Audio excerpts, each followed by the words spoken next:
दिए गए पदांश पर आधारित 3 प्रश्नों के उत्तर दे दीजिए। निर्गुण कौन देश कौ वासी, मधुकर कहि समझाई सहृदय, बुझत साँच न हासी। को है जनक को है जननी, कौन नारी को दासी। कैसो वरन भेष है कैसो, किहि रस मैं अभिलाषी। पाओ पावैगो पुनि कियो आपनौ, जो रे करेगी करेगौ घासी। सुनत मौन है रहियो बावरो, सूर्य सब मति नासी। उपर्युक्त पद्यांश का संदर्भ लिखिए। पद्यांश में मधुकर शब्द किसके लिए प्रयुक्त हुआ है? रेखांकित अंश की व्याख्या कीजिए। संदर्भ है प्रस्तुत पद्यांश हमारी पाठ्य पुस्तक हिंदी साहित्य के काव्यखंड के पद शीर्षक से अवतरित है।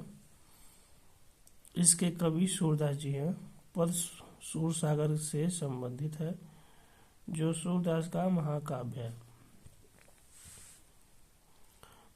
उपयुक्त पद्यांश में मधुकर शब्द उद्धव अर्थात बलराम के लिए प्रयुक्त हुआ है। बलराम श्री कृष्ण के भ्राता हैं और गोपियां बलराम को मधुकर कह रही हैं। उद्धव ने निर्गुण की उपासना पर जोर दिया, परंतु श्री कृष्ण के प्रेम से में पड़ी हुई गोपियां सगुण की उपासिका हैं, अर्थात जिसे देखा जा सकता है अथवा छुआ जा सकता है। इसलिए गोपियां निर्गुण का विरोध करते हुए उद्धव से कहती हैं कि तुम्हारा निर्गुण ब्रह्मा किस देश का रहने वाला है, उसका निवास स्थान कहाँ है। हे मधुकर अर्थात उद्धव, हम तुम्हें कसम देते हैं कि सच बताना, हम सब मजाक नहीं कर रहे हैं। अथवा इस समाधि में छिपी हुई है एक राख की ढेरी, जलकर जिसने स्वतंत्रता की दिव्य आरती फेरी। यह समाधि है लघु समाधि है, झांसी की रानी की अंतिम लीला स्थली यही है।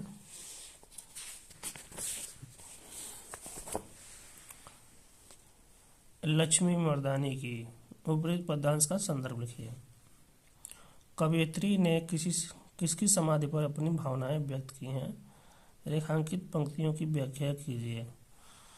उपयुक्त पद्यांश हमारी पाठ्य पुस्तक हिंदी साहित्य के काव्यखंड के झांसी की रानी समाधि पर शीर्षक से अवतरित है। इसके कवयित्री सुभद्रा कुमारी चौहान है। कवयित्री सुभद्रा कुमारी चौहान ने झांसी की रानी की समाधि पर अपनी भावनाएं व्यक्त की हैं। रेखांकित पंक्तियों की व्याख्या। कवयित्री सुभद्रा कुमारी चौहान कहती हैं कि यदि जो समाधि है वह झांसी की रानी की है, इसका आकार लघु है, छोटा है, फिर भी यह वीरता का प्रतीक है। यही स्थल झांसी की रानी की वीरता स्थल है, जहाँ रानी ने अपनी वीरता का पुरुषार्थ दिखाया था। यह उनकी अंतिम लीला स्थली है। निम्नलिखित गद्यांश में से किसी एक का संदर्भ सहित हिंदी में अनुवाद कीजिए। अस्माकं संस्कृति ये सदा गतिशीलता वर्तते, मानव जीवनं संस्कर्तुं यथा समय नवां विचारधारां स्वीकरोति, नवा शक्तिं च प्राप्नोति। अत्र दुराग्रह नास्ति, यत् युक्ति कल्याणकारी च तदत्र सहर्ष गृहीतं भवति। एतस्याः गतिशीतलायाः रहस्य मानव जीवनस्य शाश्वत मूल्येषु निहितं। तद् यथा सत्यस्य प्रतिष्ठा सर्वभूतेषु समभावः, विचारेषु औदार्यम्, आचरे दृढ़ता चेति। संदर्भ। प्रस्तुत संस्कृत गद्यांश हमारी पाठ्यपुस्तक हिंदी के संस्कृत खंड से अवतरित है। भारतीय संस्कृति ही पाठ से अवतरित है। हिंदी में अनुवाद। हमारी संस्कृति हमेशा से गतिशील रही है। मानव जीवन को सुधारने के लिए यह समय समय पर नए नए विचारधारा को स्वीकार करती रही है और नए शक्ति को प्राप्त करती रही है। यहाँ दुराग्रह नहीं है, यह युक्ति से युक्ति और कल्याणकारी है और जहाँ प्रसन्नता ग्रहण होती है। उसके भारतीय संस्कृत गतिशीलता से मानव जीवन के शाश्वत मूल्य निहित है, जहाँ जैसे सत्य का प्रतिष्ठा, सभी लोगों में समभाव, विचारों में उदारता और आचरण में दृढ़ता है। अथवा इयं नगरी विविध धर्माणां संगम स्थली महात्मा बुद्धः तीर्थंकरः पार्श्वनाथः शंकराचार्यः कबीरः गोस्वामी तुलसीदासः अन्ये च बहवः महात्मानः अत्रागत्य स्वीयान् विचारान् प्रसारयन् न केवल दर्शने साहित्ये धर्मे अपितु कलाक्षेत्रे अपि इयं नगरी विविधानां कलानां शीलानाश्च कृते लोका विश्रुता अत्रत्याः कौशेयज्ञाटिकाः देशे देशे सर्वत्र स्पृश्यन्ते। संदर्भ: प्रस्तुत संस्कृत गद्यांश हमारी पाठ्य पुस्तक हिंदी के संस्कृत खंड के वाराणसी नामक पाठ से अवतरित है। हिंदी में अनुवाद: इयं नगरी अर्थात यह नगर वाराणसी विविध धर्मों की संगम स्थली है। महात्मा बुद्ध, तीर्थंकर, पार्श्वनाथ, शंकराचार्य, कबीर, गोस्वामी तुलसीदास और अन्य बहुत से महात्मा यहाँ आकर अपने विचारों को प्रसारित किया है। न केवल दर्शनों में, साहित्य में, धर्म में अपितु कला क्षेत्र में भी यह नगरी विविध कलाओं और शिल्प में विश्व में प्रसिद्ध है। यहाँ के रेशमिक वस्त्र बहुत देशों में पहना जाता है।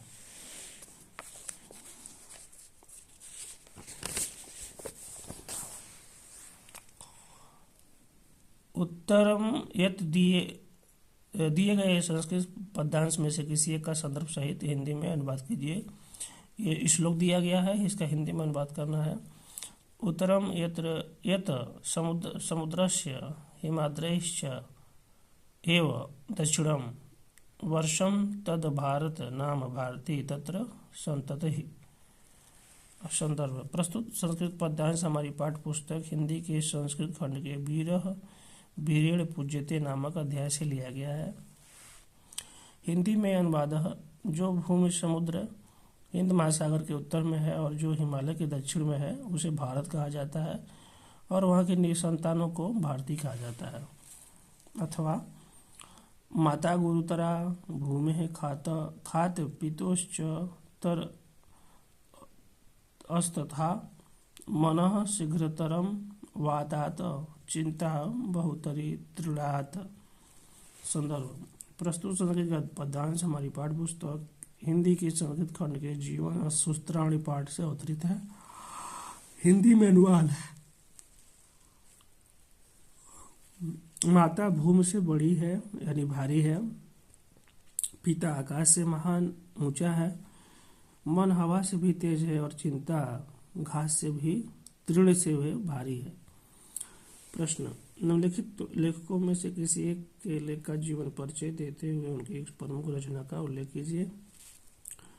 रामधारी सिंह दिनकर, आचार्य रामचंद्र शुक्ल, जयशंकर प्रसाद। रामधारी सिंह दिनकर का जीवन परिचय। रामधारी सिंह दिनकर का जन्म 30 सितंबर सन 1908 ईस्वी को बिहार के मुंगेर जिला में सिमरिया में हुआ था। इन्होंने बीए तक की शिक्षा ग्रहण की। बिहार विश्वविद्यालय में हिंदी विभाग के विभागाध्यक्ष रहे। सन 1952 में भारतीय संसद के सदस्य मनोनीत हुए। दिनकर ने भागलपुर विश्वविद्यालय के कुलपति पद को भी संभाला। इन्होंने अनेक विदेश यात्राएं की।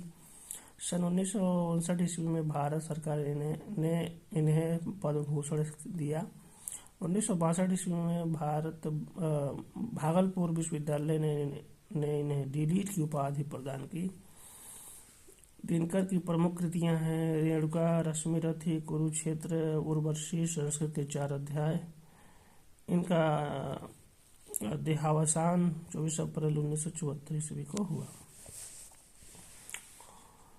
निम्नलिखित कवियों में से किसी एक कवि का जीवन परिचय देते हुए उनकी एक प्रमुख रचना का उल्लेख कीजिए। तुलसीदास, मैथिली शरण गुप्त, महादेव वर्मा। महादेव वर्मा का जन्म 24 मार्च सन 1907 ईस्वी में उत्तर प्रदेश राज्य के फर्रुखाबाद जिले में हुआ। था। इनके पिता का नाम श्री गोविंद सहाय वर्मा तथा माता का नाम श्रीमती हेम रानी था। महादेवी वर्मा ने प्रयाग विश्वविद्यालय से संस्कृत विषय में एमए किया। महादेवी वर्मा उत्तर प्रदेश के विधान परिषद की सदस्य भी रह चुकी हैं। भारत सरकार द्वारा महादेवी वर्मा को पद्म भूषण से सम्मानित किया जा चुका है। सन 1983 ईस्वी को महादेवी वर्मा ने ज्ञानपीठ पुरस्कार प्राप्त किया था। उत्तर प्रदेश सरकार ने महादेवी वर्मा को भारत भारती सम्मान दिया। महादेवी वर्मा की प्रमुख कृतियां हैं हिमालय यामा, मेरा परिवार, निहार, रश्मि, नीरजा, शांतिगी, दीपशिखा, सतपड़ा इत्यादि।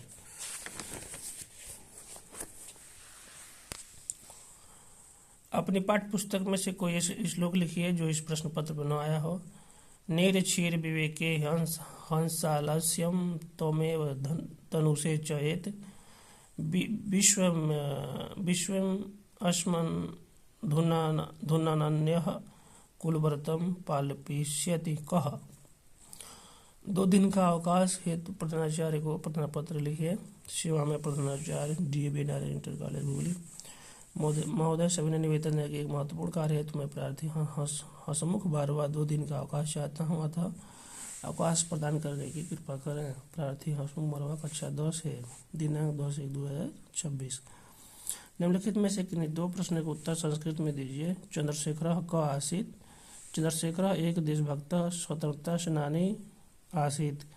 भूमेः गुरुतरं किम् अस्ति? भूमेः गुरुतरं माता अस्ति। पुरराजः केन सह युद्धम् अकरोत्? पुरराजः अलेक्जेंडरेण सह युद्धम् अकरोत्। वाराणसी केषां संगमस्थली अस्ति? वाराणसी गंगायाः संगमस्थली अस्ति।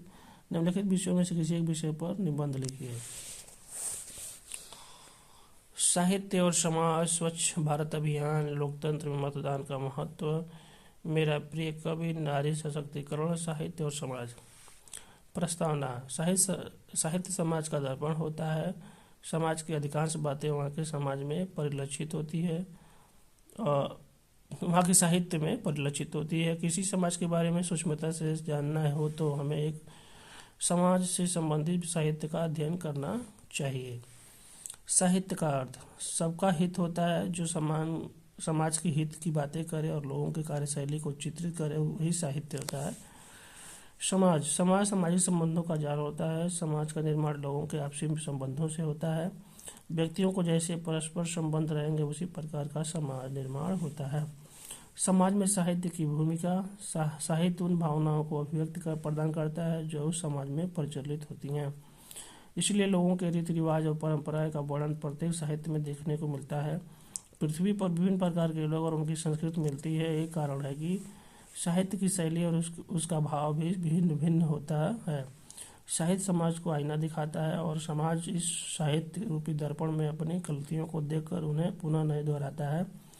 लेखक और कवि समाज में रह रहे लोगों के मनोभावों को करने का प्रयास करते हैं।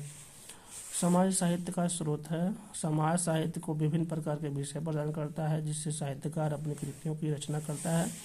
यह विषय समाज के कई पहलुओं से संबंधित होते हैं, जैसे रीति रिवाज, बोली, भाषा, रहन सहन, खान पान, उठना बैठना इत्यादि। निष्कर्ष। इस प्रकार निष्कर्ष में रूप में कहा जा सकता है कि साहित्य और समाज एक दूसरे से अंतर्ग्रंथित हैं।